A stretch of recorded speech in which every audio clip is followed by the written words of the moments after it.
इमाम के पीछे नमाज भी पढ़ेंगे और इमाम की बुराई भी करेंगे, तो तुम्हारी नमाज, तुम्हारी बख्शिश की जामिन कैसे हो सकती? हुजूर फरमाते अल इमाम जामिनुन, इमाम तुम्हारी नमाज का जामिन है, यानी जिम्मेदार है। वल मुअज्जिनु अमीनुन वल मुअज्जिनु मुअत्तमिनुन, और अजान तुम्हारी नमाज का अमीन है। मुअज्जिन अमीन और इमाम तुम्हारी नमाज का जामिन। तो जब जामिन ही की बुराई करोगे तो नमाज की जमानत कहाँ रह जाएगी? इमाम की बुराई ना किया करो। आज बड़े अफसोस की बात है कि मस्जिद जब बने लगे तो कहीं नहीं, मस्जिद सबसे ऊंची बने चाहिए, संगे मरमर लगे चाहिए, मीनार 100 फुट के हो चाहिए, मस्जिद में कूलर होना चाहिए। नहीं नहीं, मस्जिद में फ्री एसी लगेगी चाहे जितना पैसा हो।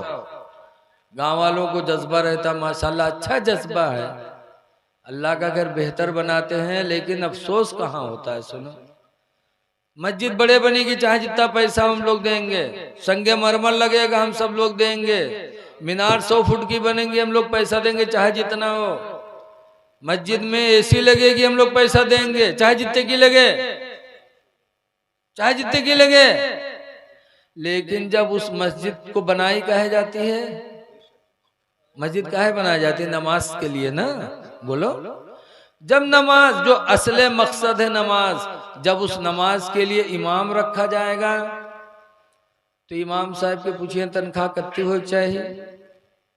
तो अगर इमाम साहब को कहीं 10,000 तो कहने 10,000, 3,000 बहुत है, अल्लाह 5,000 बहुत है, 5,000 पर रहे को तो रहो, नहीं तो जाओ।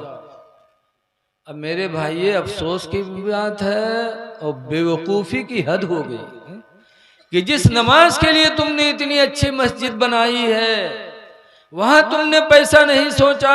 अब असले मकसद जब नमाज पढ़ाने की आई तो सोचो तो कोई ऐसे अटहा पटहा मौलवी मिल जाए जो 1,000-2,000 ले पड़ा रहे ऐसे, अल्लाह है, चाहे उसके तलफ़ुज़ सही हो चाहे ना हो, नमाज के मसलाओं का मालूम हो चाहे ना हो, बस वो मस्जिद में पढ़ा रहा है और 2,000 रुपया ले ले। ऐ लोगों, असल मकसद है मस्जिद बनाना, किस लिए? नमाज के लिए। जब तुम्हारा इमाम बासलाहियत होगा, खुशहाल होगा, तो तुम्हारी नमाजों में भी अल्लाह ताला खुशू खुजू पैदा करेगा। वो नमाज तुम्हारी बख्शिश का सरमाया बन जाएगा। तनख्वाह भी दो, और इसके अलावा जब जुमा को जाओ तो 10 रुपया अलग से रख जाओ, नमाज के बाद इमाम से मुसाफा मिलाओ, और 10 रुपया तुमने अगर इमाम के हाथ में दे दिया तो इमाम भी खुश होगा, इमाम की दिल से दुआ निकलेगी। और अल्लाह तो देख ही रहा है कि एक नेक आदमी की ये मदद कर रहा है, तो अल्लाह ताला तुम्हारी मदद फरमाएगा। बेशक, सुभान अल्लाह, माशाअल्लाह। तो अल्हम्दुलिल्लाह इमाम कभी परेशान नहीं होगा। 8 दिन आप गए और 10 रुपया मुसाफे में दे आए, पता चला अगर 100 नमाजी हैं तो अगर इमाम साहब को सबने 10-10 दे दिया तो 1,000 हो गया, तो 4-5 हजार 6,000 तनख्वाह और 4,000 रुपया महीना में ऐसे पा गए, तो एक इमाम गरीब की जिंदगी तुम्हारे बीच में अच्छी गुजर जाएगी। बेशक, नारे तकबीर, नारे रिसालत, मसलके आला हजरत, फैजादे आला हजरत, नारे तकबीर, नारे रिसालत।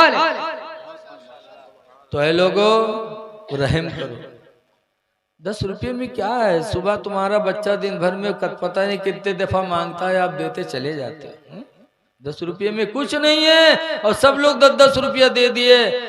नजराना इमाम साहब को 8 दिन, तो अल्हम्दुलिल्लाह इमाम साहब के बच्चे भी खुश होंगे, इमाम साहब भी खुश होंगे। बेशक, सुभान अल्लाह। तो आप हजरात से गुजारिश है कि नमाजों की पाबंदी करो, नमाज जरूर पढ़ो, बगैर नमाज के खुदा राजी नहीं होगा। साफ रखो अपने आप को, दिल भी साफ रखो, बदन भी साफ रखो, इसलिए कि दिल तो साफ है और जाहिर साफ नहीं, तब भी तो नमाज नहीं होगी। बोलो, जी कुर्तम पैखाना लाग हो, दिल साफ हो, तो क्या नमाज हो जाएगी? नहीं। नमाज जब अच्छी होगी जब आपका जाहिर भी बातिन भी पाक हो। पाक और साफ रहो। कुरान करीम में हदीस पाक में भी है, कुरान में युहिब्बुल मुततहिरीन, अल्लाह ताला पाक रहने वालों से मोहब्बत फरमाता है। बेशक और जो सुभान अल्लाह, पाक और साफ माशाअल्लाह। रहते हैं उससे बंदे भी मोहब्बत करते हैं। अच्छा ही बताओ, टोला पड़ोसी में आप देखे होंगे जो अपने बच्चे को बिल्कुल साफ सुथरा रखता है, कायदे से पहनाए रहता है साफ सुथरा, तो वो बच्चा निकलता है तो दूसरे लोग गोद उठाने में शर्माते नहीं। बोलो जी, भाई, बेशक, हक है, साफ सही है। सुथरा बच्चा होता है तो आदमी अपने गोद में ले लेता, चाहे जिसका बच्चा हो आदमी प्यार कर लेता। और जिसके नाक बुल्लू बुल्लू गिरत हो, चाहे बड़े घर के लड़का हो, तो उसका कोई गोदी उठाई हाली न उठे।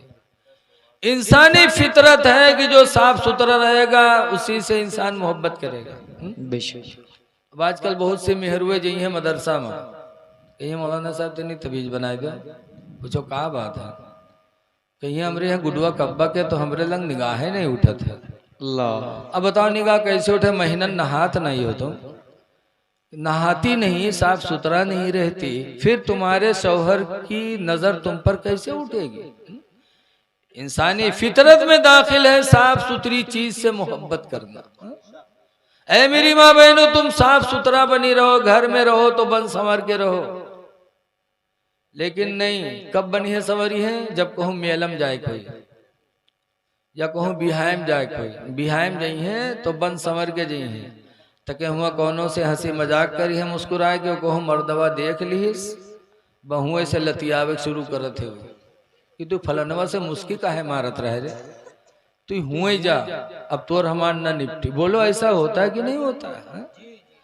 ऐ मेरी माँ बहनों, बन संवर के मेले में न जाओ, बन संवर के शादी में न जाओ, बल्कि अल्लाह ताला फरमाता 18वां पारा में, ला युब्दीन ज़ीनतहुन्ना, कि कोई औरत हरगिज़ हरगिज़ अपना बनाओ संवार किसी को न दिखाए, इल्ला लिबुलतिहिन्ना, मगर अपने शौहर को।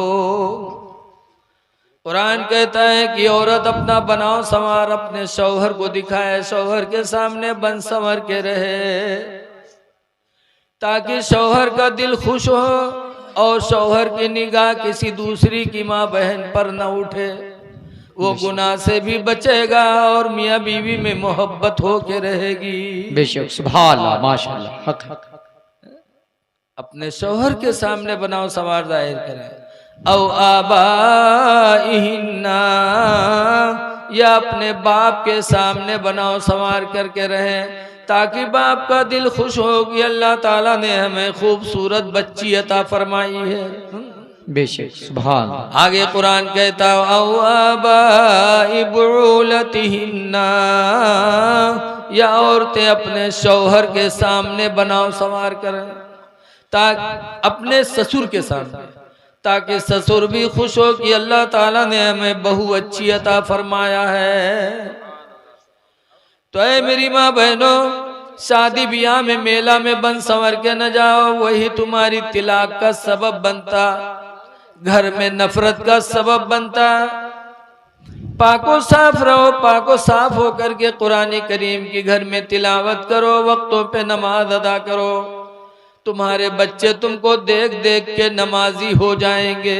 बेशक सुभान अल्लाह, माशाअल्लाह। क्यों?